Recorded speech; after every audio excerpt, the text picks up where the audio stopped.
El día de la graduación, el uniforme de Lucía estaba cubierto de firmas que todos se apresuraban a dejar. Justo cuando me iba, me agarró del brazo y con un bolígrafo casi sin tinta, escribí mi nombre en un rincón de la manga. Apreté el bolígrafo y forcé una sonrisa. Mucha suerte, genio de la ciencia. Pero ella se limitó a mirarme fijamente, con el rostro inexpresivo, y dijo, ¿mucha suerte para qué? ¿Para no volver a verte nunca más? Mi sonrisa se desvaneció, y la última pizca de esperanza se extinguió por completo. 8 años después, vi a Lucía en la televisión. Se había convertido en la genio de la ciencia que todos esperaban. Durante la grabación en su casa, el programa mostró el interior de su armario, donde colgaba aquel viejo uniforme lleno de firmas. El presentador señaló mi nombre, escrito sobre el corazón, lo mostró a la cámara y le preguntó sonriendo qué simbolizaba para ella. En la pantalla, Lucía bajó la vista y pronunció una sola palabra, luz. Al ver la entrevista, no pude evitar sentir una profunda sorpresa. Llevaba persiguiéndola desde el instituto y jamás me había dedicado ni una sola mirada. Cuando la aceptaron con honores en la Universidad Central, me esforcé al máximo para entrar, aunque fuera el último de la lista. Después de graduarnos, ella empezó a trabajar en el Instituto de Investigación, y yo renuncié a un ascenso para convertirme en su asistente, gestionando sus recados y evitándole los eventos sociales que detestaba. Cuando la secuestraron, me adentré solo en la guarida de los criminales,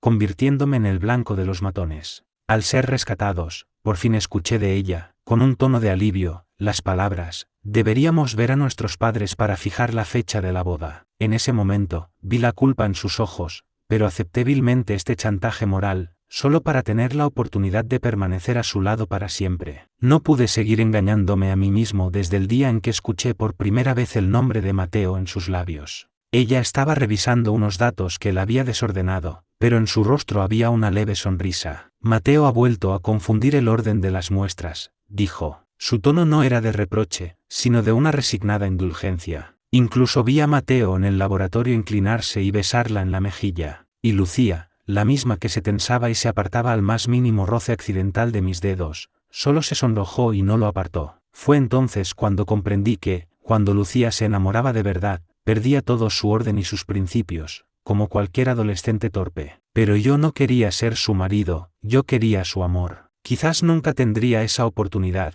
así que preferí hacerme a un lado. 15 días antes de la boda, le entregué mi solicitud a Isabel, una compañera veterana. Isabel, solicito voluntariamente el traslado a la sede del noroeste. Por favor, añade mi nombre a la lista. Isabel levantó la vista, completamente desconcertada. Enzo, ¿no te casas con Lucía el mes que viene? Todos sabemos que viniste al instituto por ella. Ahora que por fin lo habéis conseguido, ¿te vas al noroeste en este momento? Contuve el nudo en la garganta e interrumpí su bienintencionado consejo. Por favor, Isabel, solo apruébalo. Al salir del edificio de administración, la pantalla gigante de la plaza retransmitía en directo una cumbre internacional. En un primer plano, Mateo le susurraba algo al oído a Lucía. Ella, con la cabeza ligeramente inclinada, escuchaba atentamente. Estaban increíblemente cerca, y ella no mostraba la menor incomodidad. Esa persona que incluso me exigía mantener una distancia de seguridad de 3 metros durante las reuniones de trabajo, ahora permitía que el aliento de otro hombre rozara su piel. Con una sonrisa amarga, volví al piso que habíamos comprado para casarnos.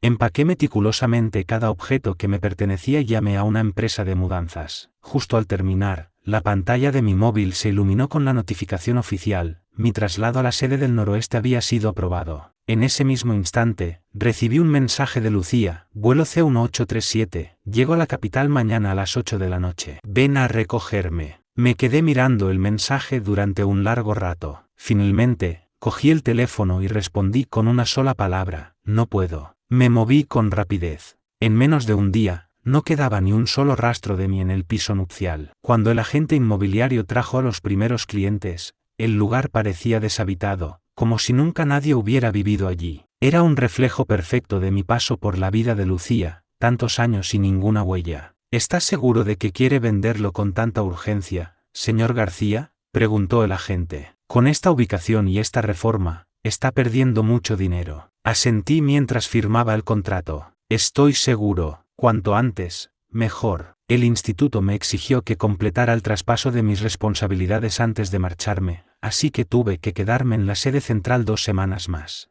El día que Lucía y Mateo regresaron, yo estaba en el laboratorio organizando datos. La pantalla de mi móvil se iluminó. Era un mensaje de Lucía: ya he aterrizado. Voy de camino. Antes, al ver esas palabras, habría soltado todo al instante para llamarla. Pero esta vez, simplemente apagué la pantalla y seguí con mi trabajo. El instituto organizó una pequeña cena de bienvenida para celebrar el regreso triunfal de Lucía y Mateo. Llegué tarde y me senté en una mesa apartada, en un rincón. La cena estaba en pleno apogeo. Los protagonistas, Lucía y Mateo, estaban sentados en la cabecera de la mesa. Mateo contaba anécdotas de la cumbre, haciendo reír a todos. Por cierto, lo de ayer fue un caos, dijo de repente, y su mirada se desvió hacia mi rincón. El vuelo se retrasó, y al salir diluviaba. Lucía y yo esperamos una eternidad por un taxi y se nos empaparon las maletas. Enzo, recuerdo que antes siempre eras tú quien la recogía. ¿Qué pasó esta vez? De repente, todos los ojos de la mesa se clavaron en mí, llenos de curiosidad. Dejé los cubiertos y miré directamente a Mateo, que me observaba con falsa inocencia. Organizar el transporte desde el aeropuerto no forma parte de mis responsabilidades, respondí. La sonrisa de Mateo se borró de su cara. Lucía, desde la cabecera, finalmente me miró. Su rostro era inexpresivo, pero pude ver un fugaz destello de sorpresa en sus ojos. Claro, se había acostumbrado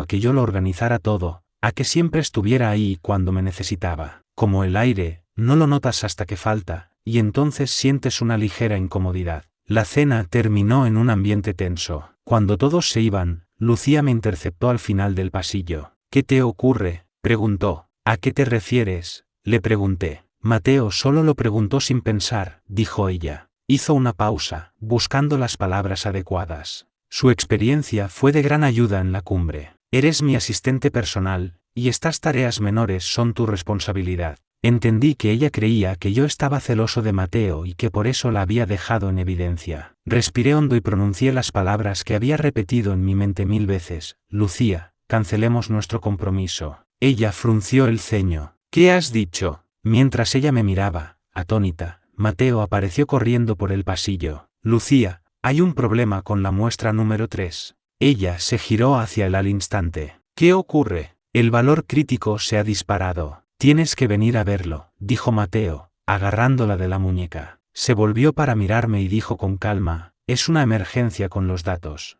Hablaremos cuando lo solucione. Sin darme tiempo a responder, se marchó a toda prisa con Mateo. Los vi desaparecer por el pasillo sin ninguna expresión en mi rostro. No me sorprendía. Su hablaremos después, casi con toda seguridad, significaba que nunca más hablaríamos de ello. De todos modos, ella nunca se había interesado por los preparativos de la boda, su único papel era asistir. Ya se lo había comunicado, así que mi deber estaba cumplido. Había puesto en venta el piso nupcial, pero también había cancelado el contrato de mi antiguo apartamento. De repente, me di cuenta de que no tenía a dónde ir. Media hora más tarde, estaba en la puerta del piso de mis padres. Mi madre, Carmen, abrió la puerta. Al verme, una sonrisa forzada apareció en su rostro. Enzo, ¡qué sorpresa! ¿Y Lucía? ¿No ha venido contigo? Me deslicé hacia adentro y respondí con voz neutra: no ha venido. En el salón, mi padre y mi hermano Leo estaban tirados en el sofá viendo la televisión, con los pies sobre la mesa. Al oírnos, mi padre se giró y miró por encima de mi hombro. ¿Dónde está la profesora? ¿Está aparcando? Hemos roto, dije en voz baja. Mi padre, de una patada, volcó la mesa de cristal, apuntándome con el dedo, empezó a gritar: ¿sabes quién es Lucía? Mucha gente mataría por estar con ella y no puede. ¿Y tú la dejas así como si nada? Leo, con las piernas cruzadas,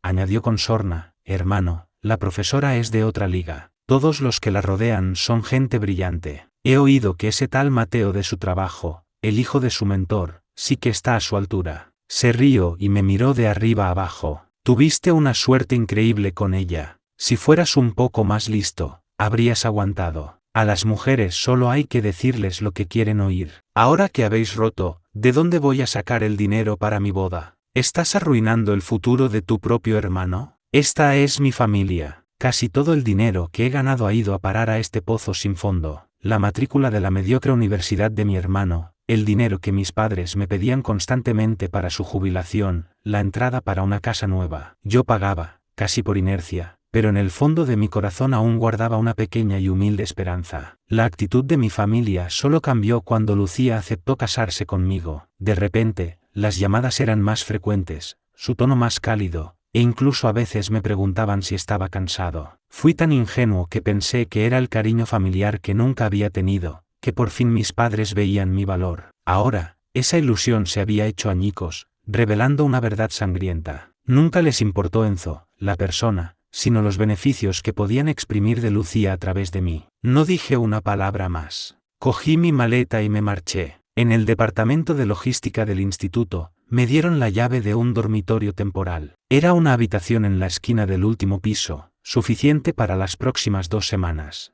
Mientras subía con una caja de cartón bastante pesada, me topé con Lucía y Mateo, que bajaban las escaleras. Mateo, con una carpeta en la mano, hablaba y reía con Lucía, y casi choca conmigo. «Cuidado», exclamó, sujetando la caja que se me resbalaba. «Enzo, ¿qué llevas ahí? Pesa mucho, déjame ayudarte a llevarla». Su sonrisa era radiante y su tono, muy amable. Instintivamente, apreté la caja contra mi pecho para evitar su contacto. «No hace falta, gracias. Venga, no te preocupes, tengo mucha fuerza», insistió él, intentando cogerla de nuevo. Pero de repente, Lucía se adelantó y me quitó la caja de las manos. Mateo se rió al verla. «Lucía, esas manos son para experimentos de precisión, son un tesoro nacional. No puedes hacer un trabajo tan pesado». Lucía lo miró, y en sus ojos, normalmente fríos, apareció una diminuta sonrisa. «Tus manos son más valiosas». Esa frase, aunque ligera, fue como una aguja fina que me atravesó el corazón sin previo aviso. Recordé que, poco después de empezar como su asistente, se me cayó una pila de documentos pesados.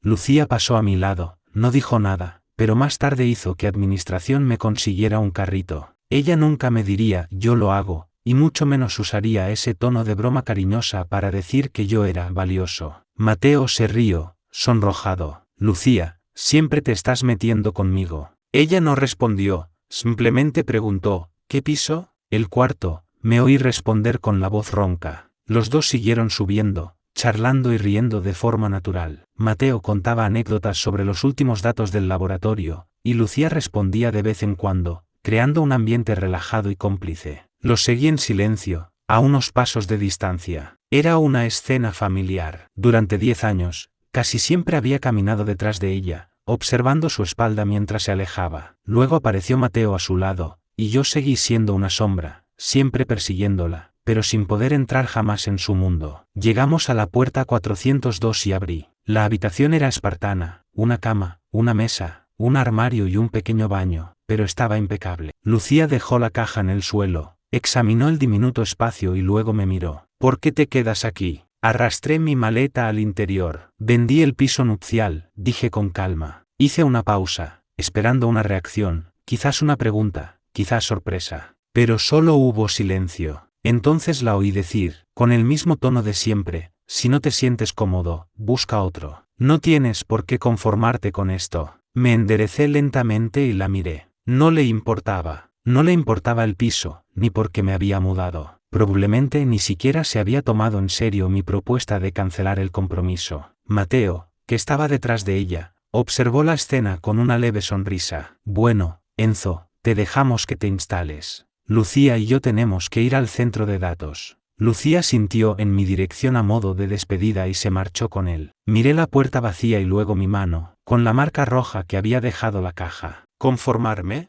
Mi verdadera resignación era ver cómo años de esfuerzo eran ignorados, cómo mi devoción se pagaba con dinero, cómo arriesgar mi vida por ella solo me había conseguido un compromiso por culpa. Era saber que nunca podría competir con alguien que la hacía sonreír, alguien a quien ella consideraba valioso. Una amargura tardía pero abrumadora me subió por la garganta. Los días siguientes fueron tranquilos. Una tarde, mientras recogía mis cosas después de una simulación, la puerta del laboratorio se abrió de golpe. Era Javier, un colega, pálido como un fantasma. «Enzo, corre, tu madre y tu hermano están montando un escándalo en la entrada y los guardias no pueden con ellos». Se me encogió el corazón. Había dejado de enviarles dinero y no tardaron en venir a buscarme. Desde lejos, oía los gritos arrogantes de mi hermano Leo mezclados con los sollozos de mi madre, Carmen. Una multitud se había congregado en la entrada. Carmen estaba sentada en el suelo, golpeándose las piernas y llorando. ¡Qué injusticia! Ahora que a mi hijo le va bien, se olvida de sus padres. Leo, por su parte, le gritaba a un guardia de seguridad: quítate de en medio. Tengo todo el derecho del mundo a pedirle dinero a mi hermano. Me abrí paso entre la gente. Mamá, Leo, ¿qué estáis haciendo? Leo empujó al guardia y se encaró conmigo. Vaya, Enzo, qué valiente te has vuelto. Me faltan 30.000 euros para la boda de mi novia. Tienes que dármelos hoy. El dinero que os envío cada mes es más que suficiente para vuestros gastos, respondí con frialdad. No tengo ni un céntimo para tu boda. Leo me empujó con fuerza. Mentira. Bien que soltabas el dinero cuando estabas con Lucía. Ahora que te ha dejado ya no puedes ir de generoso, ¿eh? Eres un desagradecido. Caí al suelo con todo mi peso. Mis codos y rodillas se golpearon contra el mármol frío y duro, y empezaron a sangrar. Levanté la vista hacia la familia a la que le había dedicado más de 10 años de mi vida y repetí con voz gélida: he dicho que no tengo dinero. Leo perdió el control. Te voy a enseñar a hacerte el duro, gritó. Agarró una pequeña escultura de metal de un parterre cercano y me la lanzó. La gente gritó. Justo en ese instante, una figura se interpuso rápidamente entre la escultura y yo. Se oyó un golpe sordo. La escultura se había estrellado contra la espalda de la persona que se había puesto delante. Era Lucía. No sé de dónde había salido, pero me había cubierto por completo, recibiendo el impacto con su espalda. La voz de Lucía resonó, clara y firme: informen a la policía. Alguien está atacando a personal de investigación, lo que supone una amenaza para la seguridad pública. Revisen las grabaciones de seguridad y conserven las pruebas. Las sirenas no tardaron en llegar. Vi cómo se llevaban a mi madre y a mi hermano en el coche de policía. Me puse en pie a duras penas y me tambaleé. Lucía me sujetó. Al ver mis heridas, dijo: deberías ir a la enfermería. Su mirada baja me transportó de repente al instituto. En aquella época, Lucía ya era un genio, coleccionaba premios y era admirada por todos. Yo, en cambio, era un estudiante mediocre, ignorado por mis padres, el chico más invisible de la clase. Nuestras vidas no estaban destinadas a cruzarse, hasta que un día, después de que Leo me acusara falsamente de algo, mi padre me pegó una paliza que me dejó cojeando. Para evitar que nadie lo notara, me quedé sentado en un rincón del patio durante la clase de educación física. Esperé a que todos se fueran, pero entonces oí unos pasos que regresaban. Era Lucía. Dejó con cuidado un bote de desinfectante y unas gasas a mi lado. Ya se han ido todos, dijo. Su tono era neutro, y desvió la mirada de mi tobillo hinchado y amoratado por cortesía. Fuera diluviaba. Vi que tenía el pelo y los hombros empapados.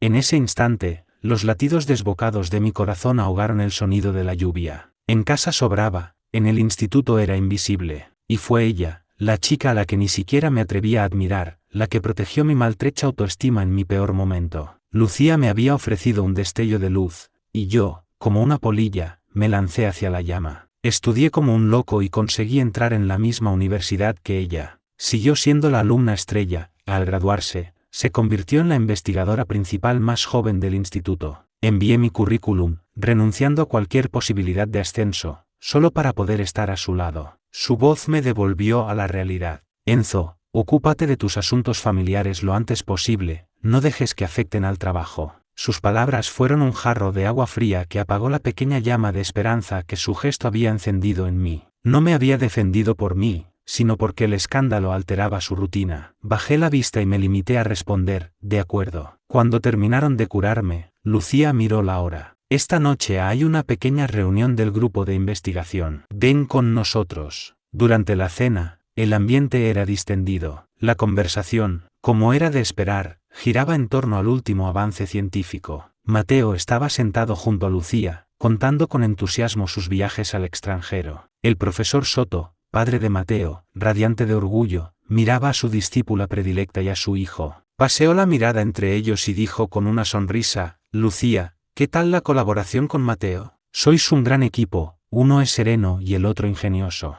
Os complementáis a la perfección. Ya no eres una niña, y siempre estás volcada en el trabajo. Deberías empezar a pensar en tu vida personal. Mi Mateo a veces es un poco infantil, pero tiene un gran corazón. La indirecta era más que directa. Los pocos en la mesa que sabían de nuestro compromiso se quedaron en silencio, lanzándome miradas de reojo. Mateo, sonrojado, murmuró: papá, pero sus ojos estaban fijos en Lucía, llenos de esperanza. Lucía guardó silencio unos instantes y luego respondió con su calma habitual: gracias por su interés, profesor. Pero ahora mismo estoy centrada en el proyecto y no pienso en esas cosas. Al oír sus palabras, Mateo se puso pálido como la cera. La miró con incredulidad, se levantó de golpe y salió corriendo del comedor. Mateo, gritó su padre. Lucía observó cómo se marchaba, frunció el ceño y se levantó. Profesor, voy a ver qué le pasa. Un silencio incómodo se instaló en la sala. Javier se acercó y me susurró: Enzo, ¿por qué no ha dicho que estáis prometidos? Si quieres, se lo digo yo al profesor Soto. Negué con la cabeza. No hace falta. Si ni siquiera ella estaba dispuesta a reconocer nuestra relación, que lo hiciera otro sería simplemente patético. Dije en voz baja que iba al servicio y salí al patio trasero del restaurante. Allí, bajo un cerezo, Mateo abrazaba a Lucía. Su voz, entrecortada y ansiosa, llegó hasta mí. ¿Por qué no? Lucía, te quiero. Sé que no soy tan maduro ni tan sereno como Enzo, pero puedo esforzarme. Puedo aprender a ser como él. Lucía no le devolvió el abrazo, pero el hecho de que lo permitiera lo decía todo. Recordé las pocas veces que yo había intentado acercarme a ella y cómo me había rechazado, de forma sutil pero inequívoca. En ese momento, como si sintiera mi presencia, Lucía levantó la cabeza. La miré con calma, sin ninguna expresión en mi rostro, como si estuviera viendo una obra de teatro ajena. Mateo, absorto en su dolor, no se dio cuenta de mi presencia. Yo te entiendo mejor que él, sé cómo hacerte feliz, continuó. No me quedé a escuchar más. Me di la vuelta y regresé al comedor. Puse como excusa que no me encontraba bien y me marché antes. Mientras caminaba solo de vuelta al dormitorio, sentía un vacío inmenso, como si el viento se hubiera llevado las últimas cenizas de mi corazón. Justo cuando me preparaba para dormir, alguien llamó a la puerta. Abrí la puerta. Lucía estaba de pie en el pasillo, bajo la luz mortecina. Tras unos segundos de silencio, habló: sobre lo de Mateo, lo he rechazado. No te hagas ideas raras. Me quedé sorprendido. Esperaba que viniera a decirme que estaban juntos, pero en lugar de eso, estaba allí, diciéndome que lo había rechazado, e incluso había venido a explicármelo para que yo no pensara mal. Si aceptas su propuesta o no, ya no es asunto mío, respondí con calma. No esperaba una reacción tan distante. Su mirada reflejaba su desconcierto. Si no tienes nada más que decir, me gustaría descansar, añadí. Puso la mano en el marco de la puerta, impidiendo que la cerrara. Enzo, has estado muy raro últimamente. Aparté la vista y cerré la puerta. Un suave clic me separó de la persona a la que había perseguido durante 10 años. Apoyado contra la madera fría, exhalé lentamente. Sentí un dolor sordo en el pecho, como si algo por dentro se estuviera oxidando. No sé cuánto tiempo pasó hasta que el sonido de mi teléfono me sacó de mi ensimismamiento. Enzo, ¿has visto la notificación en el sistema interno? ¿El artículo sobre el nuevo material que ha sido aceptado en la revista principal? ¿Cómo es que el primer autor es Mateo? ¿No era un proyecto que liderabais tú y Lucía? Tú te pasaste meses recopilando esos datos. Mira, solo aparece su nombre, ni siquiera el de ella. ¿Qué demonios está pasando? Entré inmediatamente en la web. El último anuncio era imposible de ignorar. Felicitaciones a Mateo por la aceptación de su artículo como primer autor en la revista Fronteras de los Materiales. Era la publicación más prestigiosa de nuestro campo. La idea original de ese artículo había sido mía. La había discutido y desarrollado con Lucía durante semanas, y había pasado 3 meses en el laboratorio para obtener los datos clave. Por contribución, el primer autor debería haber sido yo, o como mucho Lucía. Pero en la lista de autores solo había un nombre: Mateo. Llamé a Lucía de inmediato. ¿Qué significa esto de la autoría del artículo? Rechacé su declaración, respondió ella, y está muy deprimido. Esto podría afectar a su próxima evaluación profesional. Casi me reí de la ira. ¿Así que regalas mi trabajo para consolarlo? ¿Me lo consultaste? ¿Te di mi permiso? Su respuesta fue fría y evasiva. Los datos ya existían. Él redactó el primer borrador, así que es justo que aparezca su nombre. El artículo es propiedad del instituto, y yo tengo la autoridad para decidir quién firma. Tu contribución se reconocerá en el futuro. ¡Qué ridículo! Hacía un momento me sentía culpable por haberla juzgado, y ahora resultaba que su explicación era solo una excusa para regalarle mi proyecto a Mateo. Lucía, dije con voz gélida, ¿qué soy para ti? ¿Una simple herramienta en tu equipo? ¿Alguien que trabaja sin necesidad de reconocimiento? Silencio al otro lado. Cuando por fin habló, sus palabras me dejaron helado. Enzo, viniste al instituto para poder estar a mi lado, ¿no? Estos títulos honoríficos no son importantes para ti, pero Mateo necesita estos logros para consolidarse en este campo y llegar más lejos. Sentí un zumbido en los oídos y la sangre se me heló. Así que ella siempre había sabido por qué había renunciado a los ascensos, porque me había conformado con ser su asistente, y había utilizado mi sacrificio como una excusa para disponer de mi trabajo a su antojo.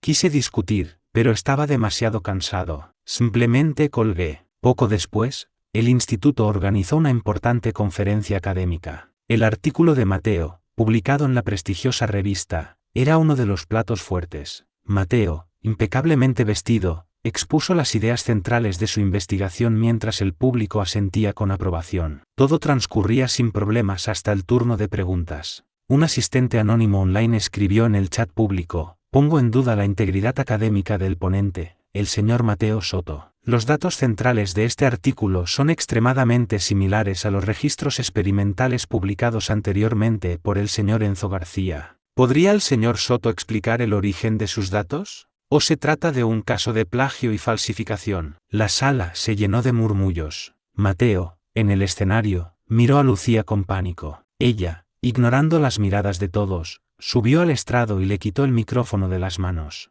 Se dirigió al público agitado. Soy Lucía. En respuesta a la acusación anónima, quiero aclarar lo siguiente. Todo el trabajo de este artículo se realizó bajo mi dirección y supervisión. El investigador Mateo Soto fue el principal responsable. Respondo por ello con mi reputación académica. Hizo una pausa y me miró. Yo estaba pálido como un muerto. Enzo es mi asistente. Su labor principal consiste en tareas de apoyo y archivo. No posee la capacidad fundamental para llevar a cabo esta investigación de forma independiente. Este logro pertenece a Mateo, sin lugar a dudas. El público estalló en murmullos. Si la jefa lo dice, será verdad. Así que Enzo solo era un ayudante. Con razón no firmaba. Fue todo un malentendido. Me quedé inmóvil, sintiéndome desnudo y expuesto en medio de una tormenta de nieve. Lucía miró a Mateo, que parecía desamparado, y le dijo con voz más suave: Mateo, continúa con la presentación. Me agarró la muñeca con una fuerza que me hizo daño en los huesos. Suéltame, grité, con la voz temblando de ira. Sin ni siquiera mirarme, se dirigió a la multitud. Disculpen, mi asistente solo venía a confirmar un detalle. Dicho esto, me arrastró fuera de la sala. La puerta se cerró de golpe, dejándonos solos en el pasillo, bajo una luz tenue. La miré con los ojos inyectados en sangre, el pecho agitado por la rabia. Lucía,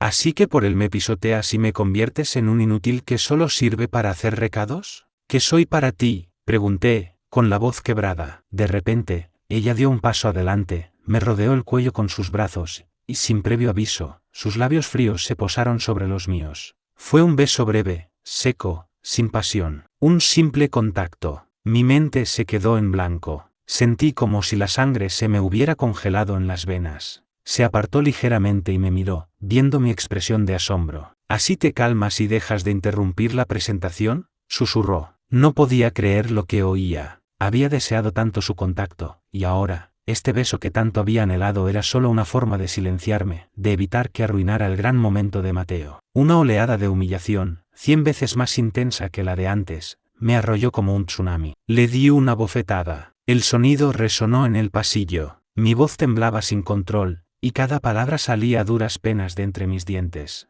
¿Crees que todo este escándalo era por esto? Lucía, me das asco. Sin volver a mirarla, me di la vuelta y salí de allí. No regresé a la sala. No intenté defender mi verdad. Ya nada tenía sentido. La luz del pasillo me deslumbró. Me sequé las lágrimas con rabia. Fui directamente al laboratorio, encendí mi ordenador y entré en el sistema. Sin dudarlo un instante, seleccioné todos los datos de aquel proyecto y los eliminé permanentemente. Aunque tuviera que irme, no iba a permitir que Mateo se saliera con la suya con ese fraude. Unas horas después, estaba en el control de seguridad del aeropuerto. Anunciaron mi vuelo. Cogí mi maleta y embarqué sin mirar atrás. El avión ascendió por encima de un espeso mar de nubes. Bloqueé a Lucía en todas mis redes y contactos. Con mis propias manos, puse punto y final a 10 años de mi vida. Lucía se quedó paralizada, observando cómo me marchaba. Le había pegado. Yo, que siempre había sido tan cuidadoso a su lado, que hasta respiraba más despacio para no molestarla, había usado toda mi fuerza para abofetearla. Podía recordar con claridad mi mirada en ese momento. No era ira, sino la desesperación de alguien que ha sido completamente aplastado. Recordaba mis ojos, enrojecidos al instante, pero que se negaron a derramar una sola lágrima mientras me alejaba. ¿Por qué había reaccionado así?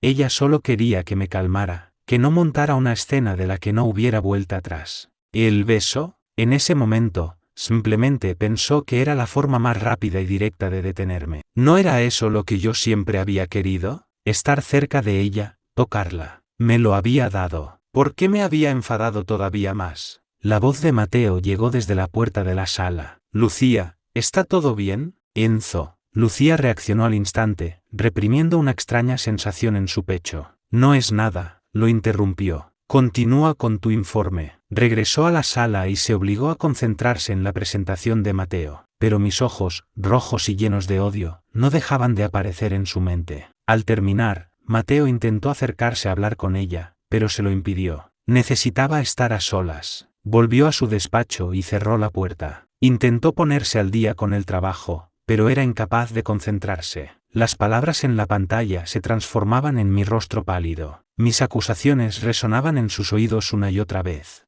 Sacó el móvil, buscó mi número y llamó. Solo escuchó la voz automática. El número que ha marcado está apagado. ¿Apagado? Frunció el ceño y volvió a intentarlo. Mismo resultado. Una inquietud indefinible, como una enredadera, empezó a trepar por su corazón. Ella rara vez me llamaba. Normalmente era yo quien le informaba de cada detalle de su agenda. De hecho, tuvo que esforzarse para recordar el número de mi habitación en la residencia. Decidió ir a buscarme. Había cosas que debían hablarse en persona. Lo del artículo, el beso, el compromiso. Caminó hasta el viejo edificio de la residencia y llamó a la puerta 402. No hubo respuesta. Volvió a llamar, esta vez más fuerte. Silencio. La puerta de enfrente se abrió y un investigador que no conocía asomó la cabeza. Pareció reconocerla y dijo, nervioso, jefa, ¿busca al investigador García? Creo que ya no vive aquí. El corazón de Lucía dio un vuelco. ¿Sabe a dónde ha ido? El hombre negó con la cabeza. No tengo ni idea. Lucía regresó a su despacho e intentó contactarme por todos los medios posibles. El sistema interno del instituto indicaba que yo había solicitado un permiso, pero el campo del motivo estaba vacío. Incluso le pidió a su asistente que preguntara por el piso nupcial. El agente le informó de que ya se había vendido y los nuevos propietarios se habían mudado. Había desaparecido, así, sin más, después de que me humillara en público y me besara. Un pánico que nunca antes había sentido empezó a devorar su habitual compostura. Recordó mi última mirada. No era la de alguien enfadado. Era una despedida. Esa certeza le oprimió el corazón. Pasaron 2 días. Seguía sin haber ni rastro de mí. Mateo fue a verla varias veces, pero ella lo despachó con excusas. Estaba más callada que nunca, y la tensión a su alrededor era tal que su asistente apenas se atrevía a acercársele. Se refugió en el trabajo, intentando ahogar sus pensamientos en un mar de datos y experimentos. Pero su mente, inevitablemente, se desviaba. Justo cuando la ansiedad y una extraña sensación de vacío amenazaban con desbordarla, su mirada se posó en el calendario de su escritorio. Mañana, la fecha, marcada con un círculo rojo, la golpeó como un puñetazo. El día de la boda. Sí, mañana debería haber sido nuestra boda. Cuando fijaron la fecha, ella no sintió nada en particular. Simplemente siguió los pasos. Incluso le pareció una molestia tener que reservar el día y tratar con los invitados. Pensó que una boda podría, quizás, compensar la culpa que sentía por lo del secuestro. Para ella, el matrimonio era solo un trámite legal que no cambiaría su vida. Pero ahora, al mirar aquel círculo rojo en el calendario, el corazón de Lucía dio un vuelco. Mañana, quizás mañana me vería. Yo estaría allí, con mi traje, esperándola en el altar. Casi podía imaginar mi expresión, nervioso y emocionado, con los ojos brillantes, fijos solo en ella. La imagen, repentina e inesperada, le provocó una extraña y desconocida agitación en el pecho, una punzada de algo parecido a la expectación. La boda, que hasta entonces había considerado una carga y una forma de compensación, era ahora su única certeza de volver a verme. Cogió el móvil y marcó de nuevo el número que se sabía de memoria. La misma voz fría y automática. El número que ha marcado está apagado. Colgó. Sus dedos se apretaron sin que se diera cuenta. Mañana. Solo tenía que esperar a mañana. Yo estaría allí. Después de todo el esfuerzo que había hecho para llegar hasta ella, ¿cómo iba a rendirme justo ahora? Estaría allí, seguro. ¿Y qué le diría a ella? ¿Se disculparía? ¿Le daría una explicación? ¿O bastaría, como siempre, con un simple gesto para que yo volviera a su lado sin decir nada? Lucía se reclinó en su silla y cerró los ojos. Pasara lo que pasara, mañana me vería. El día de la boda, Lucía se levantó temprano. De camino al hotel, repasó una y otra vez en su mente lo que me diría cuando nos encontráramos. Tenía que disculparse. No sabía muy bien por qué, por haberme humillado en público, por el beso, o por todas las cosas que había pasado por alto durante años.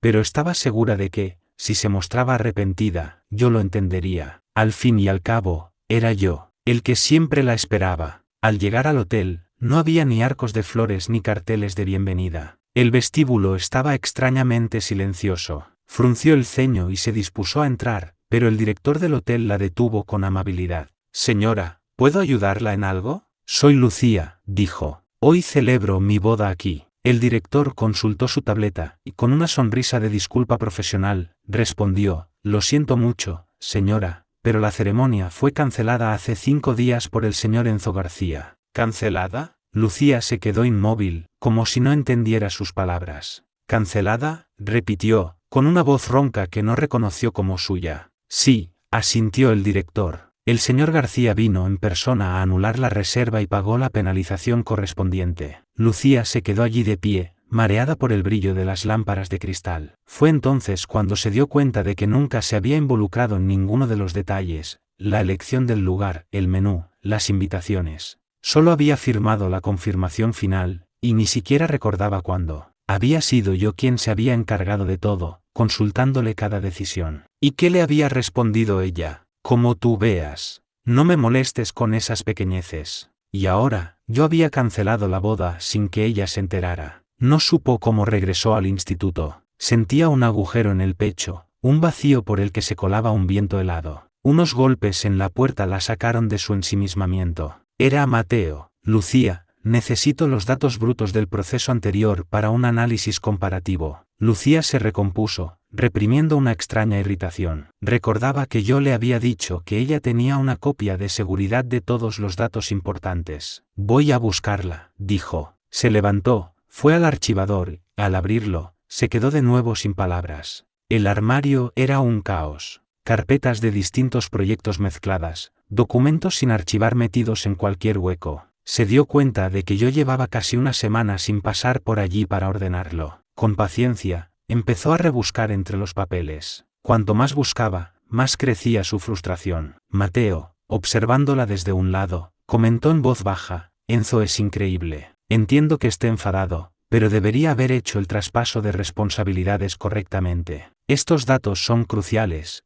y ahora el proyecto está paralizado. Está retrasando a todo el equipo. Lucía dejó de buscar de golpe. Yo le pedí a Enzo que se encargara de los datos, dijo con calma. Si hay un problema, es mi responsabilidad. Mateo se puso pálido y no volvió a abrir la boca. Lo ignoró y siguió buscando. En una carpeta, en un rincón, encontró algunas copias impresas, pero los registros clave del proceso y la copia de seguridad digital no aparecían. De repente, recordó que yo siempre guardaba una copia en mi ordenador. Se dio la vuelta y fue directamente a mi antiguo escritorio. Estaba impoluto. Aparte del ordenador del instituto y un par de plantas mustias, no había nada personal. Parecía que su dueño acababa de salir un momento y volvería enseguida. Lucía encendió el ordenador e introdujo la contraseña sin dudar, su fecha de nacimiento. Sintió una punzada en el corazón. Encontró la carpeta encriptada y la abrió. Estaba vacía. La respiración de Lucía se cortó. Los había borrado. Había borrado por completo los datos en los que había invertido meses de trabajo, los datos que consideraba su tesoro. Fue entonces cuando Lucía, por primera vez, sintió un pánico total y absoluto. Un pavor como nunca antes había sentido se apoderó de ella, dejándola más perdida que ante cualquier desafío científico. Mientras miraba la carpeta vacía, con la mente en blanco, 2 investigadores pasaron a su lado, charlando. ¿El investigador García se ha ido a la sede del noroeste?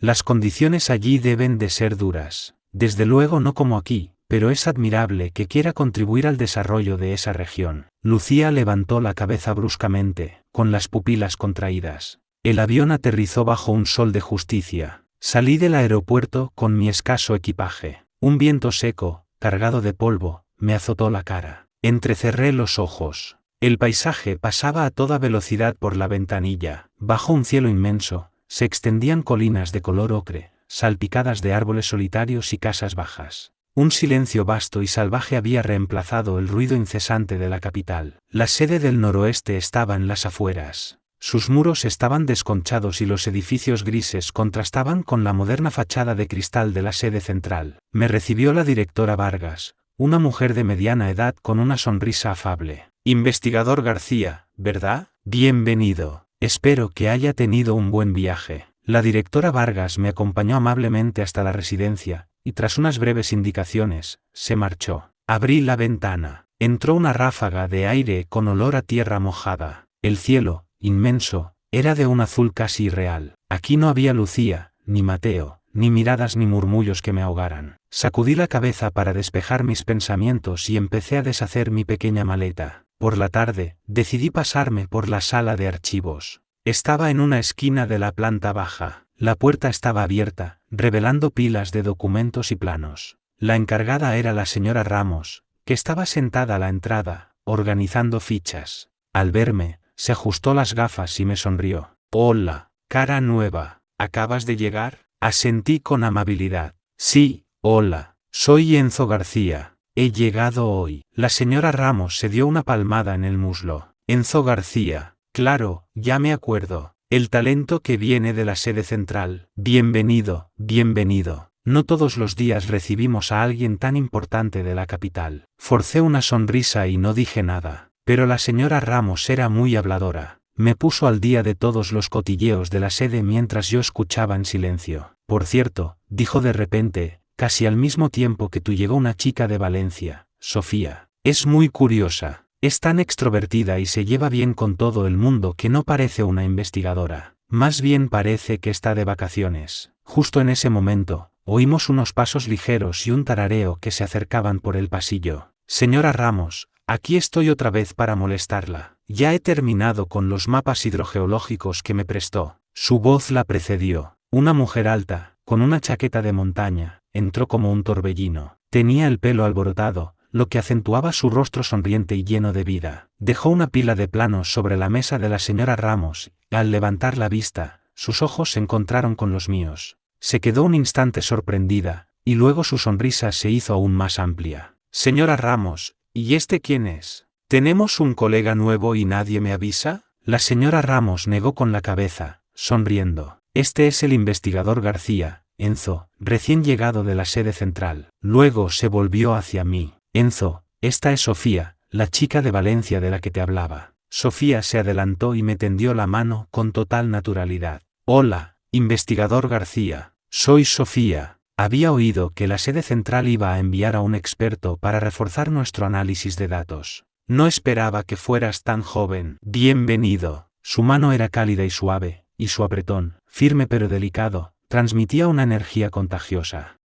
No estaba acostumbrado a tanta familiaridad. Le di un apretón rápido y retiré la mano. «Hola, llámame Enzo». «De acuerdo, Enzo. Bonito nombre», dijo ella, adaptándose al instante. Y empezó a hablar. Hablaba rápido, saltando de un tema a otro, del clima de la región a la gastronomía local, pasando por anécdotas de un puesto de observación. No necesitaba que yo le diera pie. Ella sola se bastaba para mantener la conversación. Ella y Lucía eran polos opuestos. Lucía era como el hielo eterno, fría, contenida, distante. Sofía, en cambio, era como el sol del mediodía en el desierto, ardiente, directa, con una sinceridad natural y sin filtros. Encontré un hueco para preguntar, ¿eres de Valencia? El contraste entre la sofisticación de una ciudad como Valencia y la austera belleza de este lugar era enorme. Sofía sonrió con despreocupación. «Mi casa está donde estoy yo. Oí que los proyectos de aquí eran interesantes y la cultura, única, así que pedí el traslado por un tiempo». «La vida consiste en experimentar, ¿no?». Agitó el rollo de planos que llevaba en la mano. «Bueno, te dejo que te pongas al día. No quiero molestarte. Si necesitas un guía, ya sabes dónde encontrarme». Saludó a la señora Ramos con la mano y desapareció tan rápido como había llegado. El aire todavía vibraba con su energía. Esa chica no para quieta, dijo la señora Ramos, negando con la cabeza y sonriendo. No respondí. Me acerqué a una estantería y empecé a buscar la documentación que necesitaba. El sábado por la mañana, el autobús traqueteaba por el desierto. Apoyado en la ventanilla, aproveché el fin de semana para explorar los alrededores. El pueblo era diminuto, una calle principal y un puñado de tiendas.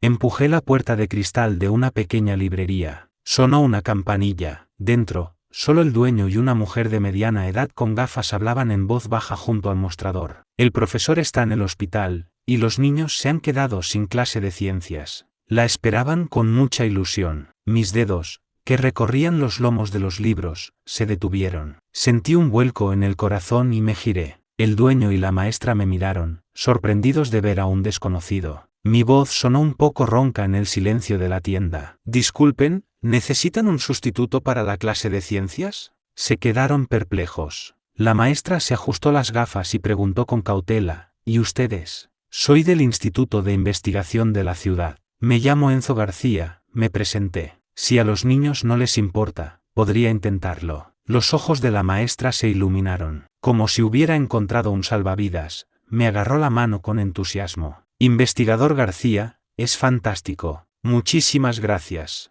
La escuela está aquí al lado, venga, le acompaño. La escuela era más modesta de lo que había imaginado. Las paredes estaban desconchadas y el patio era de tierra. Un grupo de niños, de piel morena y ojos increíblemente brillantes, corrían y jugaban. El timbre era una vieja campana de hierro que se tocaba a mano. Me puse de pie frente a la clase. 20 pares de ojos me miraban con una mezcla de curiosidad y cautela. Respiré hondo, cogí un trozo de tiza y dije, hoy vamos a hablar de la fuerza. Intenté explicar los conceptos de la forma más sencilla posible. Al ver sus caras de emoción, sentí una satisfacción que hacía mucho tiempo que no experimentaba, la pura alegría de enseñar. Cuando sonó el timbre, los niños me rodearon, llamándome profesor Enzo y haciéndome un sinfín de preguntas. Respondí a todas con paciencia, con una sonrisa que no podía reprimir. Al salir del aula, el sol me deslumbró. Levanté la vista y vi a Sofía, apoyada en una barra oxidada en el patio, con los brazos cruzados, sonriéndome. No está mal, profesor Enzo, gritó. ¿Qué haces aquí? Pregunté, sorprendido. Saltó de la barra y se acercó. Vengo todas las semanas. Les doy clases de gimnasia y dibujo. Señaló a unos niños que corrían a lo lejos.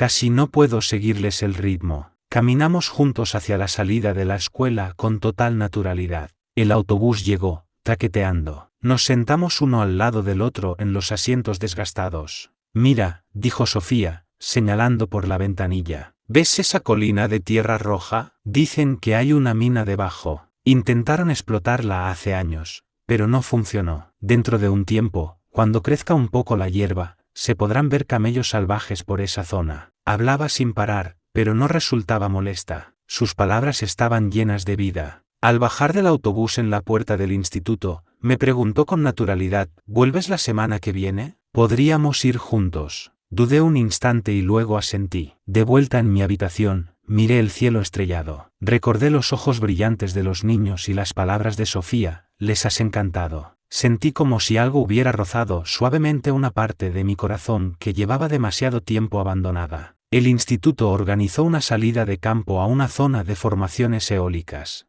Mi grupo de análisis de datos y el de geomorfología de Sofía iban al mismo sitio, así que compartimos un minibús. Durante el trayecto, Sofía fue, como siempre, el alma de la fiesta, contando chistes y haciendo reír a los investigadores más veteranos. Pero en cuanto llegamos al punto de muestreo, se transformó. Cajas de muestras pesadas, pendientes empinadas, ella siempre era la primera en cargar con el peso, en escalar, en asegurar los anclajes y en tender una mano para ayudar a los demás. Repartió agua a todo el mundo, recordándonos que nos hidratáramos bajo el sol abrasador. Se aseguró de que un investigador mayor se quedara en una zona más llana para tomar notas. Un viejo profesor me dijo, sonriendo, ¿quién lo diría? La joven Sofía es de lo más competente. Observé a Sofía, arrodillada, recogiendo con cuidado muestras de sedimento de las grietas de las rocas. Su rostro, de perfil, estaba concentrado, y una gota de sudor le resbalaba por la sien. Era una imagen muy distinta a la de su yo habitual. No dije nada. Me concentré aún más en registrar mis propios datos. De regreso, el cielo se oscureció de repente. En cuestión de minutos, una gigantesca pared de polvo amarillento se alzó en el horizonte. ¡Mierda! Una tormenta de arena, gritó el conductor, pisando el freno en seco. Un viento furioso, cargado de arena, se abalanzó sobre nosotros. La visibilidad se redujo a menos de 10 metros.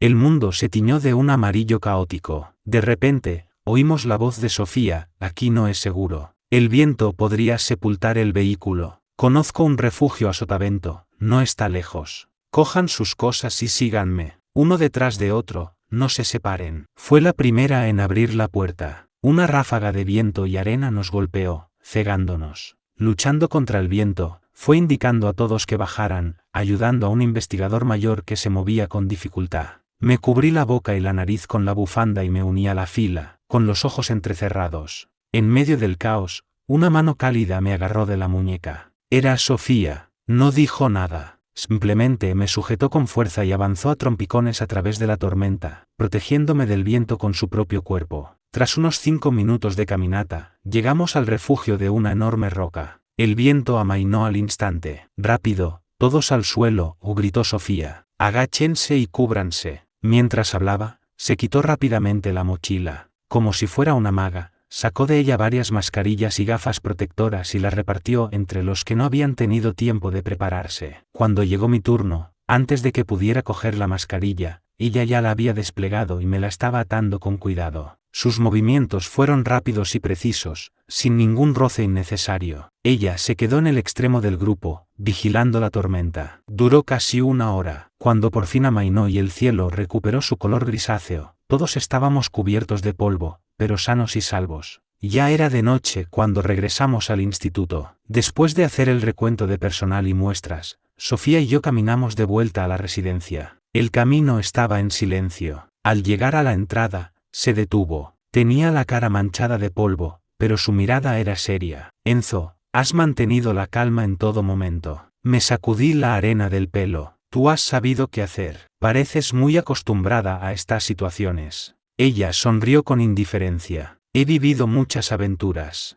La experiencia se aprende a base de golpes. Se frotó inconscientemente el reloj que llevaba en la muñeca izquierda. Era un diseño minimalista, pero el sutil brillo del material bajo la luz tenue me hizo pensar que no era un reloj cualquiera. No pregunté más. Gracias por lo de hoy, dije. Sofía volvió a su habitual tono alegre. No hay de qué, vete a descansar. Nos vemos mañana. La noticia corrió como la pólvora el lunes por la mañana. El sistema de comunicación interna del instituto publicó un comunicado. El investigador Mateo Soto, de la sede central, había sido despedido por fraude académico. La investigadora principal, Lucía, había recibido una amonestación interna por falta de supervisión. El anuncio causó un gran revuelo en la sede del noroeste. Mientras desayunaba en el comedor, oía a unos jóvenes investigadores cuchichear. Dicen que plagió los datos de aquel artículo tan importante. Hay que tener valor. Y la jefa también ha recibido una amonestación. Eso manchará su expediente. ¿Y a quién le robaron los datos? No lo dicen. ¿A quién va a ser? Al que trabajaba con ella en ese proyecto. El que se ha trasladado aquí. Ese de ahí. Alguien bajó la voz y me miró de reojo. Yo estaba sentado solo, junto a la ventana. Fingí no oír nada y seguí con mi desayuno. Pasé el resto del día en el campo. El viento soplaba con fuerza y el sol era implacable. Con un sombrero y gafas protectoras, recogí muestras con mi equipo, midiendo y registrando datos. Me movía con rapidez y concentración. El sudor me caía por las sienes, pero me lo secaba sin dejar de mirar la brújula y mi cuaderno. Durante un descanso, un colega más joven sacó el tema de la sede central. Profesor Enzo, dijo, indignado, esos datos eran su trabajo. Al menos han despedido al culpable. Se ha hecho justicia. Abrí mi cantimplora y bebí un sorbo. Se ha seguido el procedimiento, respondí sin emoción. Ahora, démonos prisa y terminemos el siguiente punto. Me levanté y empecé a caminar hacia el siguiente punto de observación. Mi paso era firme, decidido, como si no fuera yo la persona cuyo trabajo había sido robado, cuyo nombre estaba en boca de todos. Mis compañeros se miraron, sorprendidos. El sol se estaba poniendo cuando el vehículo de exploración regresó a la sede. Salté del coche y estiré el cuello, entumecido. El agotamiento del día se apoderó de mí. Estaba a punto de despedirme de mis colegas cuando, de reojo, vi a alguien de pie junto al álamo desnudo que había en la entrada. Me detuve en seco. Era Lucía. Estaba allí, de pie. No sé cuánto tiempo llevaba esperando. Su mirada, fija en mí, era la de un viajero sediento que encuentra un oasis en el desierto. El ruido de mis compañeros despidiéndose y el motor del coche parecieron desvanecerse. Sentí como si una mano invisible me estrujara el corazón y luego lo soltara, dejándome solo un latido sordo y vacío. No esperaba volver a verla, no aquí, no así. Había pasado casi un mes desde que le respondí "no puedo" a su mensaje. El aire se quedó suspendido. Fue uno de mis compañeros quien rompió el silencio. «Jefa, ¿qué hace usted aquí?» Lucía no pareció oírle. Sus ojos seguían fijos en mí. Me quedé donde estaba, sin acercarme, pero sin apartar la mirada. El viento del atardecer levantaba remolinos de polvo en el espacio que nos separaba. Mi rostro era una máscara. Ni ira, ni sorpresa. La miraba con la calma con la que se mira a un desconocido. Esa calma era, para ella, peor que cualquier grito, que cualquier insulto. Preferiría que la odiara a que la tratara con esta indiferencia, como si nunca hubiera existido para mí. Finalmente, hablé. «Jefa, si se trata de un asunto profesional, por favor, siga el protocolo y pida una cita en la oficina». Hice una pausa, mirándola a los ojos mientras sus pupilas se contraían. «Y si es un asunto personal, creo que entre nosotros ya no hay asuntos privados de los que hablar». Dicho esto, pasé a su lado sin volver a mirar su rostro, que se había quedado blanco como el papel, y me dirigí a la residencia. Lucía se quedó inmóvil, observando mi espalda. El «lo siento», que había ensayado 1000 veces, se le quedó atascado en la garganta, convirtiéndose en un nudo amargo y doloroso. No me detuve. La puerta de mi habitación se cerró a mi espalda con un suave clic,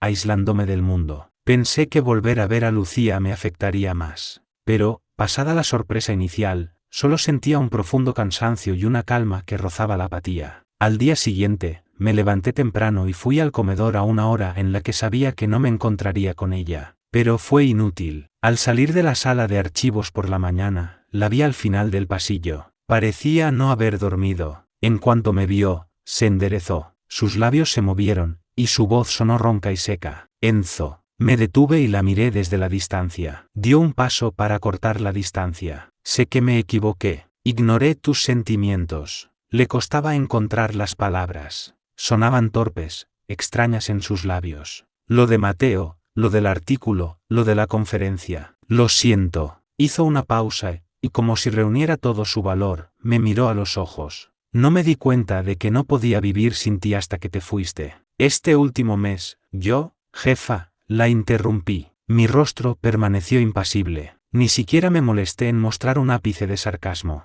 «Acepto tus disculpas, pero no son necesarias». Lucía se quedó helada. No esperaba esa reacción. Ni ira, ni lágrimas, ni la más mínima señal de que sus palabras me hubieran afectado. «El problema no es Mateo», continué, «ni la autoría de un artículo. El problema es que, para ti, Enzo García nunca ha sido importante. Te acostumbraste a mi presencia, a que yo me ocupara de todo, como uno se acostumbra al aire o al agua. Solo te acuerdas del aire cuando te falta y te asfixias. Pero nunca te paraste a pensar que el aire también necesita moverse, ser notado, y no ser simplemente consumido como si fuera un derecho». Incliné la cabeza, y mi mirada fue cruelmente lúcida. «Si ahora sufres, no es porque te hayas dado cuenta de que me quieres. Es porque no soportas haber perdido un accesorio útil y fiable. Lucía, lo que amas siempre ha sido el orden y la comodidad de tu propia vida, no a mí». Mis palabras cayeron sobre ella como un jarro de agua helada. Palideció.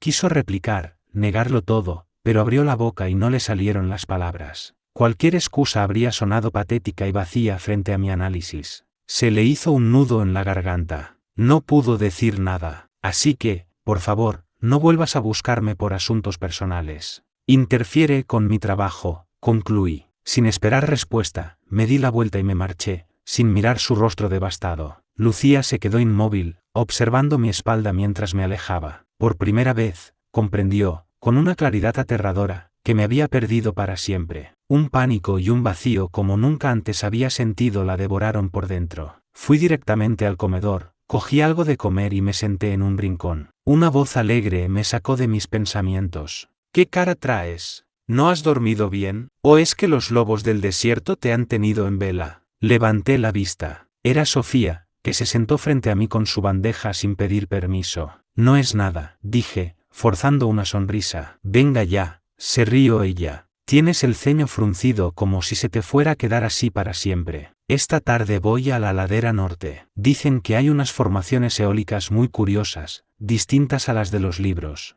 ¿Quieres venir? Para despejarte un poco. Tanto dato te va a acabar oxidando. No preguntó qué pasaba. Simplemente me ofreció una salida. Tranquilo, no es perder el tiempo. Lo podemos considerar una exploración preliminar. Siempre encontraba la excusa perfecta, y lo hacía con una naturalidad que desarmaba. Asentí. Por la tarde, Sofía me llevó en su coche. Sonaba música folk, y ella tamborileaba con los dedos en el volante al ritmo de la canción. Mira, dijo, señalando por la ventanilla. ¿No parece el lomo de una ballena? El viento y el agua son los escultores de la naturaleza. Mire, un valle de crestas de color ocre, esculpidas por milenios de erosión, brillaba bajo el sol. Aparcó el coche, y con agilidad, sacó una bolsa de herramientas y una cantimplora. Subimos por la ladera. Mira esta estratificación, dijo, señalando un corte en la roca. Registra los cambios climáticos del pasado. Cada capa es una historia, un secreto guardado por el tiempo. Recogió un fósil y me lo entregó. Frente a la inmensidad del tiempo, nuestras alegrías y penas son insignificantes. Por eso, cuando algo te preocupe, mira a tu alrededor. Ayuda mucho. Sostuve el fósil frío, recorriendo sus relieves con los dedos. No dije nada, pero sentí que la tensión en mis hombros disminuía. De vuelta, Sofía no intentó consolarme. En su lugar, me habló de curiosidades locales, de los camellos salvajes y del mejor restaurante del pueblo. El ambiente era relajado. De repente, la radio del coche crepitó. Avería en el pozo de observación número 3. Se necesita reparación de emergencia. Sofía cogió el walkie-talkie al instante. Recibido, vamos para allá. Se volvió hacia mí. Es un punto de monitorización clave. No podemos perder los datos. Afectaría a toda la investigación. Voy contigo, dije sin dudar. Conozco el protocolo de datos. Cuando llegamos, Lucía ya estaba allí. Estaba pálida y respiraba con dificultad. El mal de altura empezaba a hacerle efecto, pero se mantenía en pie, revisando el equipo. Al vernos llegar juntos a Sofía y a mí, su mirada se oscureció. Sofía fue directa al grano. ¿Cuál es la situación? La junta está rota, dijo Lucía con voz tensa. Y los pernos están oxidados. No puedo moverlos. Intentó hacer palanca con una llave inglesa, pero le temblaba la mano y casi se golpea. Sofía se adelantó y le quitó la herramienta. Cuidado, si lo fuerzas, podrías dañar la estructura. Señor Ramos, traiga el desoxidante y una llave dinamométrica. Mientras trabajaba con habilidad, se dirigió a mí. Por favor, comprueba el modelo y la resistencia a la presión de la junta de repuesto. Consulté rápidamente el manual. El modelo es compatible. La resistencia es la adecuada. Una ráfaga de viento hizo que Lucía tosiera violentamente. Se tambaleó y casi cae. Sofía la sujetó. Jefa, tiene mal de altura. Vaya a descansar al coche. Nosotros nos encargamos. Lucía intentó protestar, pero un mareo la obligó a apoyarse en el coche. Observó cómo Sofía y yo trabajábamos en perfecta sincronía. Ella, concentrada en desmontar la junta vieja, yo, pasándole herramientas, registrando datos y avisándole de los cambios en el viento. Éramos un equipo eficiente. Lucía observó la escena con una opresión en el pecho. Recordó que yo solía ayudarla así en el laboratorio, con la misma meticulosidad y eficacia. Pero nunca se había fijado de verdad en mi trabajo. Se dio cuenta de que, lejos de ella, yo ya no era una sombra. Tenía mi propia luz, una luz tan brillante que le deslumbraba. Listo. Prueba de funcionamiento, dijo Sofía, secándose el sudor de la frente. El indicador se puso verde. La curva de datos en la pantalla se estabilizó. Todos respiramos aliviados. De vuelta, el silencio en el coche era total. Lucía, en el asiento trasero, tenía los ojos cerrados. Sofía conducía, concentrada, mirándome de vez en cuando por el retrovisor. Yo contemplaba el paisaje desolado, mi rostro bañado por la luz del atardecer, que suavizaba mis facciones. Gracias por lo de hoy, dije en voz baja, sin apartar la vista de la ventanilla. Sofía arqueó una ceja. ¿Por qué? Es nuestro trabajo, aunque, la verdad, eres más hábil y tienes más temple de lo que pensaba. No pareces un tipo de oficina. Me volví para mirarla, con una leve sonrisa. No soy ningún experto, pero prefiero la práctica a la teoría. Sofía se rió. Me gusta cómo piensas. Eres práctico, sin tonterías. Aparcó frente a la residencia y me ayudó a bajar el equipo. Mañana, en la reunión de análisis, repasamos los detalles, dijo. De acuerdo, asentí. Esperó a que entrara en el edificio antes de marcharse. En el asiento trasero, Lucía abrió los ojos lentamente. Miró la entrada vacía del edificio y la figura de Sofía que se alejaba. Apretó los puños. Había querido aprovechar esta emergencia para demostrar que no dependía de mí, pero solo había conseguido hacer el ridículo y resaltar la competencia de los demás. Una sensación de fracaso y pánico la invadió. El sábado por la noche, hubo una pequeña cena en el comedor. Varios investigadores veteranos sacaron licor casero y el ambiente se animó. Sofía charlaba y reía con todos, pero de vez en cuando, su mirada se desviaba hacia el rincón donde yo estaba sentado. Yo comía en silencio, respondiendo de vez en cuando a mis compañeros. No hablaba mucho, pero no parecía distante. Alguien me ofreció un vaso. Enzo, no te quedes ahí sentado. Prueba esto, es la especialidad del profesor. Justo cuando iba a rechazarlo, Sofía intervino con naturalidad. Señor, déjelo tranquilo. Mañana tenemos que salir al campo y necesita estar despejado para tomar datos. Yo bebo por él. Se bebió el vaso de un trago, y todos aplaudieron. Me guiñó un ojo, bajé la vista y no pude evitar sonreír. Lucía, sentada en otra mesa, observaba la escena con los nudillos blancos. Aquella mujer era demasiado brillante, como una llama que la hacía a ella parecer fría y torpe en comparación. Se bebió su copa de un trago. El alcohol le quemó la garganta, pero no pudo apagar la amargura que sentía. Cuando la cena terminó, salí a tomar el aire. El cielo nocturno del desierto era increíblemente claro. La Vía Láctea parecía estar al alcance de la mano. Mirando las estrellas, oí la voz de Sofía a mi espalda. Me tendió una lata de bebida caliente. Toma, para el frío. Hace viento esta noche. La cogí. Estaba tibia. Nos quedamos allí, en silencio, uno al lado del otro. Eres increíble, dijo Sofía de repente. Vienes de la sede central, de la capital, a un sitio como este, y no te has quejado ni una sola vez. Y trabajas más duro que nadie. Hizo una pausa y preguntó, con cautela, oí que en la capital trabajabas directamente para la jefa, para Lucía. Me tensé, casi imperceptiblemente. No lo negué. Sofía miró a las estrellas, como si hablara para sí misma. Mi familia es de Valencia, el grupo Ferrer. Pero no tengo mucho que ver con eso. Mis hermanos mayores son los que llevan el negocio, así que yo puedo hacer lo que me gusta. Siempre me han fascinado las rocas y los paisajes. Me pasaba el día en el campo. Mis padres nunca pudieron controlarme. Se volvió para mirarme, con sinceridad en sus ojos. Por eso entiendo esa necesidad de escapar de algo, ya sea una relación que te asfixia o un futuro que no has elegido. Apreté la lata. Su frío se filtró en mi mano. Justo entonces, oímos unos pasos vacilantes a nuestra espalda. Era Lucía. Estaba a pocos metros, pálida, con los ojos enrojecidos. Había bebido. Sofía frunció el ceño y dio un paso adelante, interponiéndose instintivamente entre Lucía y yo. Le toqué suavemente el brazo para que se quedara quieta. Lucía se abalanzó hacia mí, intentando agarrarme, pero Sofía la interceptó. Lucía respiraba con dificultad. Sus palabras eran un torrente inconexo.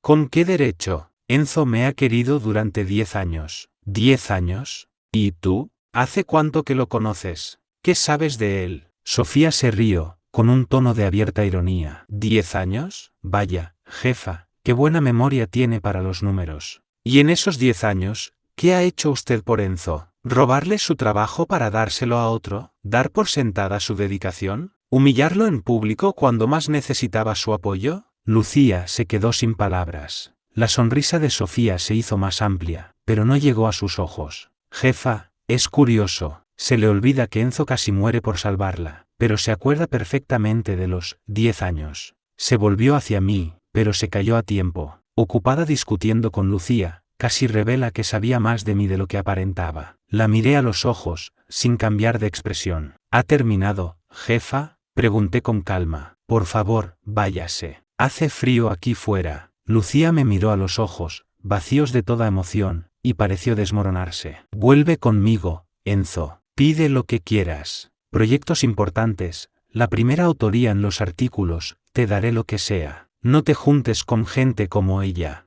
No tiene nada que ofrecerte. Verla así, tan fuera de control, me dio pena. La montaña de hielo que una vez admiré se había derretido, revelando un desastre patético. Lucía, dije, con voz clara y firme, aún no lo entiendes, ¿verdad? Ya no te quiero. Lo nuestro se acabó el día que me humillaste por Mateo. Me volví hacia Sofía, con un tono mucho más suave. Vámonos. Ella sintió y nos fuimos, dejando a Lucía plantada allí. Después de caminar un poco, Sofía se tocó la nariz, un poco avergonzada. Oye, que no soy una desconocida, ¿eh? Ya te he dicho quién soy. Por fin sonreí, una sonrisa genuina que me llegó a los ojos. Sí, lo sé, la señorita Ferrer, del grupo Ferrer. Ella levantó las manos, sonrojada.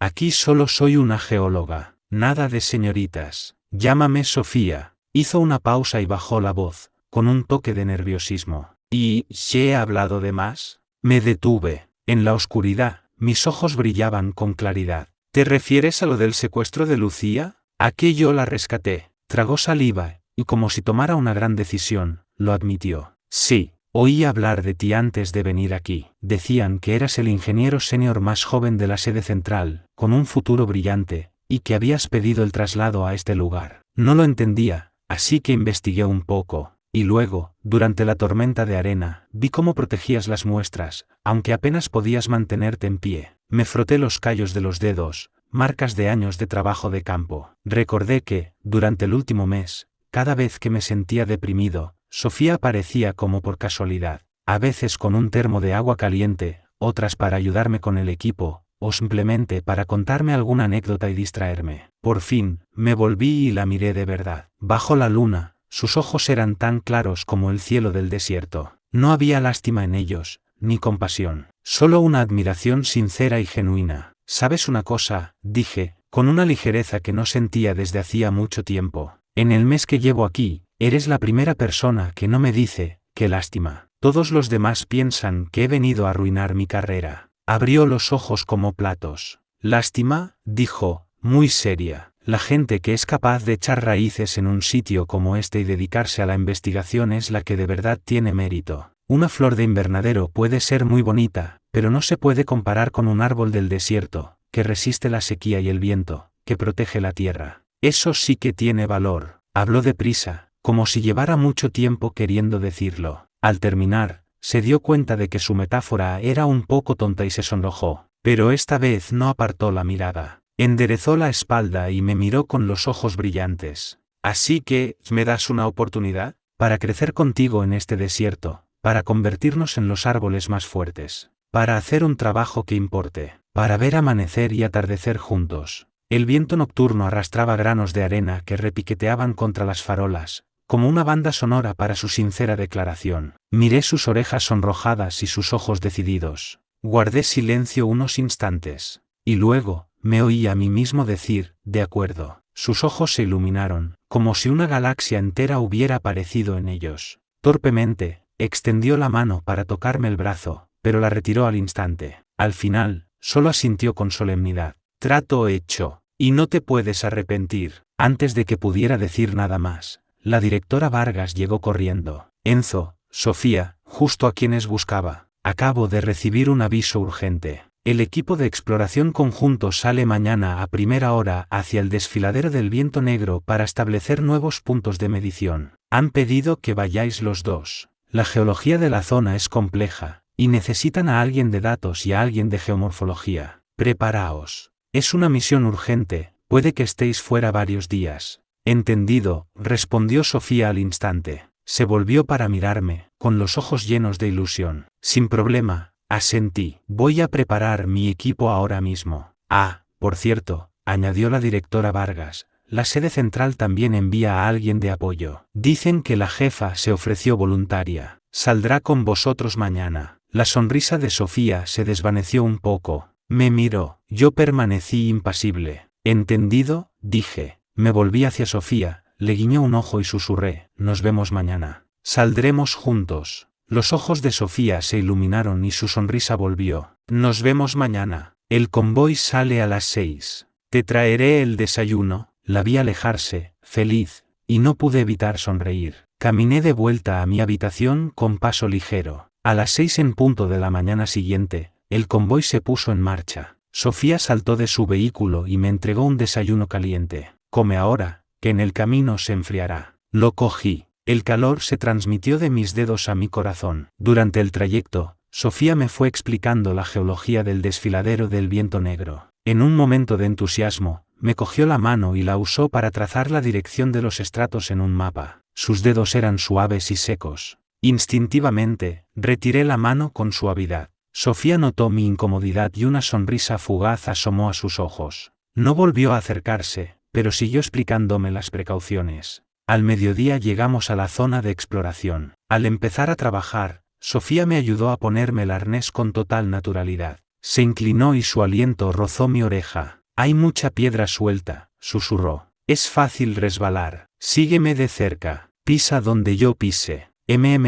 Asentí, con la mirada fija en su rostro concentrado. El corazón me latía un poco más deprisa. Lucía intentó acercarse, pero el jefe del equipo la llamó para que revisara la estabilidad de unas rocas en el otro lado. Tuvo que quedarse mirando, impotente, nuestra perfecta compenetración. Durante un descanso, Sofía sacó de su mochila un tupper con melón cortado. Toma, para reponer fuerzas. Las vitaminas son un lujo en el desierto. Lo he traído especialmente para ti. Está muy dulce. Pinchó un trozo con un tenedor y me lo acercó a la boca, con los ojos brillantes de expectación. Dudé un instante, pero luego me incliné y me comí el trozo de melón. Su dulzura se extendió por mi boca. A lo lejos, Lucía observaba la escena, apretando su cantimplora con tanta fuerza que los nudillos se le pusieron blancos. Lucía respiró hondo y se acercó. Su voz era tensa. Enzo, tengo algunas dudas sobre los datos que he registrado. Necesito comprobar los parámetros iniciales. ¿Tienes un momento? Jefa, intervino Sofía, deje que termine de comer. No hay prisa. Lucía ya había sacado su cuaderno y señalaba una anotación. Este parámetro de pH es claramente erróneo. Podría afectar a todo el análisis. Se acercó tanto que casi se interpuso entre Sofía y yo. Sofía se movió, poniéndome el tupper en la otra mano. Su tono era tranquilo, pero firme. Los datos no se van a mover. Podemos revisarlos después de comer. Jefa, con tanta prisa, a ver si se le ha pasado por alto alguna estratificación en las rocas. El trabajo requiere rigor, no se puede hacer de cualquier manera. El rostro de Lucía se endureció. Por supuesto que requiere rigor. Sofía asintió, sonriendo. Pero revisar datos con hambre aumenta la probabilidad de cometer errores. Y eso es aún menos riguroso, ¿no cree? Dejé el tenedor, cogí el cuaderno y le eché un vistazo rápido. El valor es correcto, dije con calma. La diferencia se debe a la profundidad de la muestra. Lo anoté en mis observaciones. Puedes comprobarlo. Sofía se rió por lo bajo y bebió de su cantimplora, con un brillo de triunfo en los ojos. Lucía apretó el cuaderno con los dedos blancos. Tras un instante de silencio, murmuró, entendido. Apenas había terminado de hablar cuando un estruendo sordo retumbó en la montaña. Las piedras bajo nuestros pies empezaron a moverse. El aire se llenó de polvo. Desprendimiento, gritó el jefe del equipo. Rápido, a la zona segura. Sofía reaccionó al instante. Me agarró de la muñeca y corrió hacia la zona segura que habíamos designado. Lucía, sin embargo, corrió en dirección contraria, hacia donde estaba el equipo de exploración. Dentro estaban las muestras que acababa de recoger, los datos clave en los que había trabajado durante noches enteras. Déjalo, es peligroso, grité, intentando ir tras ella. Pero ya era tarde. Se había adentrado en la zona de caída de rocas. Justo cuando agarraba la caja con el equipo, una roca del tamaño de un balón de baloncesto se desprendió y rodó directamente hacia ella. Lucía lanzó la caja hacia la zona segura, pero no tuvo tiempo de apartarse. La roca la golpeó con fuerza en la espalda. Se tambaleó y cayó de rodillas. La sangre le brotaba de la frente, manchando la arena. Intenté correr hacia ella, pero Sofía me sujetó con fuerza. Siguen cayendo rocas. Es demasiado peligroso. Espera a que pare. Lucía levantó la vista y me miró. Y sonrió. Una sonrisa manchada de sangre, pero extrañamente serena. La sangre le nublaba la vista. Otra piedra le golpeó la pierna. Soltó un gemido, pero su voz, aunque ronca, fue clara. Enzo, te he querido desde hace mucho tiempo. Fui demasiado estúpida para darme cuenta hasta que te perdí. Dijiste que solo estaba acostumbrada a tenerte cerca, que no creías que mis sentimientos fueran reales. Ahora, estoy dispuesta a demostrarte mi amor con mi vida. Sus ojos se llenaron de lágrimas, que se mezclaron con la sangre que le corría por la cara. ¿Ahora me crees? Su confesión tardía me dejó sin palabras, con un torbellino de emociones en mi interior. El desprendimiento pareció amainar. Las rocas caían con menos frecuencia. Sofía aprovechó la oportunidad y corrió hacia ella sin dudarlo. Examinó sus heridas con rapidez. La pierna izquierda puede estar rota, y tiene un golpe fuerte en la espalda. No te muevas, podrías empeorarlo. La mirada de Lucía pasó por encima del hombro de Sofía y se clavó en mi rostro pálido, con una última y desesperada esperanza. Sofía apartó la roca que aprisionaba la pierna de Lucía. Al inclinarse para cargarla, una piedra le rozó el brazo, abriéndole un corte profundo. La sangre brotó al instante. Sofía soltó un gemido, pero apretó los dientes, y sujetando a Lucía con más firmeza, corrió hacia la zona segura. La voz de Lucía era apenas un susurro. ¿Por qué me salvas? Sofía la depositó con cuidado en el vehículo de rescate. Se volvió hacia mí y me sonrió para tranquilizarme. Su voz fue un susurro, pero sus palabras fueron increíblemente claras. No dejaré que Enzo te deba nada por esto, y mucho menos que tome una decisión en contra de su voluntad por un sentimiento de culpa. Miré la herida sangrante en el brazo de Sofía, y luego a Lucía, pálida y débil, en el coche. En silencio, abrí la puerta y me senté en el asiento del copiloto. El viaje al hospital transcurrió en un silencio absoluto. Sofía conducía, concentrada, observándome de vez en cuando por el retrovisor. Yo contemplaba el paisaje desolado que pasaba a toda velocidad, mi rostro bañado por la luz del atardecer, sin revelar ninguna emoción. En urgencias, mientras el médico atendía a Lucía, yo esperaba al final del pasillo, en silencio, con la vista clavada en el suelo. Sofía estaba apoyada en la pared de enfrente, mirándome con preocupación. Voy a curarte esa herida del brazo, le dije. Cogí el desinfectante y el algodón que me había dado una enfermera y me acerqué a ella. Instintivamente, retiró el brazo, pero enseguida volvió a extendérmelo. Siseó suavemente cuando el algodón tocó la herida, pero no se movió. Fui más cuidadoso. ¿Te duele mucho?, le pregunté, preocupado. Negó con la cabeza, pero no apartó la vista de mi rostro. Su mirada era inquisitiva, inquieta. Cuando terminé de vendarle la herida y guardaba el material, la oí preguntar en voz baja: Enzo, ahora que has salvado tus datos y está tan mal herida, ¿vas a volver con ella? Me detuve y la miré. Tenía las orejas rojas y apartaba la vista como una niña que ha hecho una travesura. Su voz era apenas un susurro. Casi muere por ti, y te dijo todo eso. Si te ablandas y decides volver, lo entendería. Al verla tan nerviosa, intentando parecer comprensiva, no pude evitar sonreír. Le toqué suavemente la punta de la nariz. Si tanto te preocupaba, ¿por qué te arriesgaste a que te hirieran para salvarla? Levantó la cabeza de golpe y se apresuró a explicarse: no lo hice para que le estuvieras en deuda. Simplemente no podía dejarla allí. Salvar los datos fue su decisión, no puedes obligarte a volver con ella por eso. Sofía, la interrumpí. Mi voz era suave, pero firme. Le agradezco que salvara mis datos.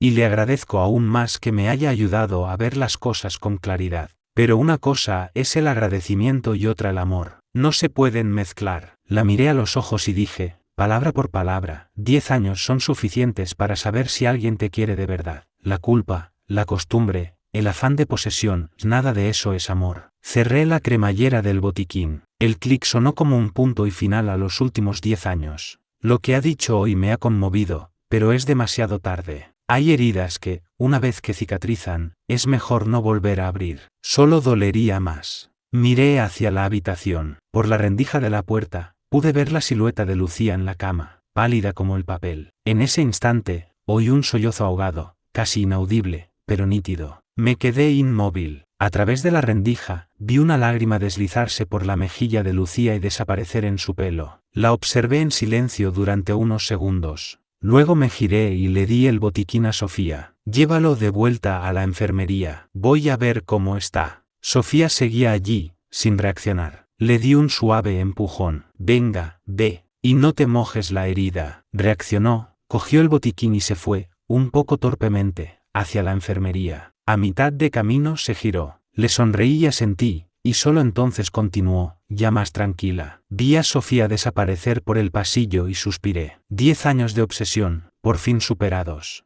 Me di la vuelta y me dirigí a la habitación, listo para la despedida final. No como su antiguo amor, sino como un colega, para ofrecerle mi apoyo y mi gratitud. Pero sabía, en el fondo de mi corazón, que a partir de ahora mis ojos solo seguirían a la mujer que se ponía celosa de forma adorable, que se arriesgaba por mí sin pensarlo, que se sonrojaba con una sola palabra mía pero que no dudaría en protegerme ante el peligro. Cuando entré, Lucía miraba por la ventana, perdida en sus pensamientos. A la luz del amanecer, su perfil se veía pálido y demacrado. Con voz ronca, señaló la silla junto a la cama. «Siéntate», dijo, con la calma de quien se dirige a un simple conocido. Permanecimos en silencio un instante. Desde fuera, se oía con claridad el susurro del viento entre los árboles. «Después del secuestro», dijo Lucía de repente, rompiendo el silencio, «no dejaba de soñar que te desangrabas. Me despertaba y solo podía volver a respirar cuando te veía durmiendo en la habitación de al lado, tranquilo». No dije nada. Era la primera vez que la oía hablar de aquello. Bajo aquella montaña de hielo silenciosa, se escondía una tormenta que yo desconocía. Se volvió para mirarme, con un profundo arrepentimiento en los ojos. «Fui una estúpida. Creí que atarte a mí con una promesa de matrimonio era suficiente para compensarte. Nunca te pregunté qué querías tú». Le acerqué el vaso de agua que había en la mesilla. «Ya ha pasado. No hace falta hablar de ello». Cogió el vaso y acarició el cristal frío. «He vuelto a enviar el artículo. El primer autor eres tú. Todo el reconocimiento es tuyo, como debería haber sido». Miré por la ventana. A lo lejos, el convoy de exploración levantaba una nube de polvo. «Ya no importa», dije. «Ahora tengo otros proyectos, otras metas». Ella siguió mi mirada. «Sofía, ¿te trata bien?». Una sonrisa casi imperceptible se dibujó en mis labios, y mi voz se tiñó de una ternura que no pude ocultar. El otro día intentó prepararme un té. Le echó medio bote de sal pensando que era azúcar. Estaba horrible, pero me obligó a bebérmelo entero. Lucía se quedó perpleja un instante, y luego se rió en voz baja. La risa le provocó una punzada de dolor en la espalda y tosió, pero sus ojos brillaron, y no supe si era por el dolor o por otra cosa. El día que le dieron el alta, empezó a llover bajo un sol radiante, un fenómeno extraño en el desierto. Las gotas levantaban un ligero olor a tierra mojada. Sofía, bajo un gran paraguas, me apretó contra ella para que no me mojara. Al levantar la vista, vi a Lucía en la puerta del hospital. A través de la cortina de lluvia, sus miradas se cruzaron por un instante. Lucía sintió levemente, con una expresión de paz en sus ojos, y luego se dio la vuelta y subió al coche que la esperaba. Por el retrovisor, vio cómo Sofía me secaba torpemente las gotas de lluvia de la cara mientras yo reía y me apartaba, con un brillo en los ojos más intenso que el de un arco iris. Lucía cerró los ojos y pensó: «Que seas feliz. Y que yo, por fin, encuentre la paz». 3 meses más tarde, mi propuesta para la protección del frágil ecosistema del desierto fue aprobada como proyecto de interés nacional, con una importante financiación. Sofía se instaló en mi laboratorio para hacerme compañía en las largas noches de trabajo. A medianoche, usaba un martillo de geólogo como micrófono para cantar baladas desafinadas, hasta que el vigilante nocturno nos echaba a gritos y teníamos que salir corriendo, muertos de risa. La primavera siguiente, nos tomamos vacaciones. Con un mapa del mundo desplegado, Sofía no paraba de hablar. «¿Vamos a Islandia a ver la aurora boreal? ¿O al Sáhara a ver las estrellas? ¿O a la Amazonía a estudiar el terreno?». Señalé al azar una pequeña isla anónima en el Pacífico Sur. En una laguna de las Islas Cook,